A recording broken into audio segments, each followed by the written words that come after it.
कुंभोज पंचायत समिती निवडणुकीच्या पार्श्वभूमीवर राजकीय वातावरण चांगलेच तापू लागले आहे. पंचायत समिती उमेदवार सुजाता शिंदे माळी यांच्या प्रचाराचा आज जोरदार शुभारंभ झाला.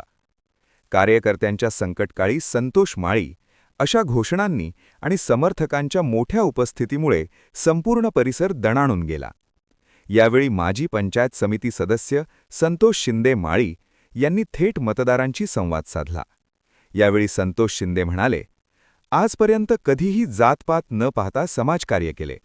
पंचायत समिती सदस्य म्हणून रस्ते, पाणीपुरवठा, विकास कामे तसेच शासनाच्या विविध योजनांचा लाभ सर्वसामान्यांपर्यंत पोहोचवण्यासाठी अहोरात्र मेहनत घेतली आहे.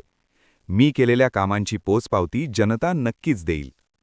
राजकीय जाणकारांच्या मते माळी गटाचा हा प्रचार शुभारंभ म्हणजे येणाऱ्या निवडणुकीत ताकद दाखवण्याचा स्पष्ट इशारा आहे. विकास कामांच्या मुद्द्यावर निवडणूक लढवण्याचा निर्धार यावेळी ठळकपणे दिसून आला. या कार्यक्रमाला मतदारसंघातील विविध संस्थांचे पदाधिकारी, सामाजिक कार्यकर्ते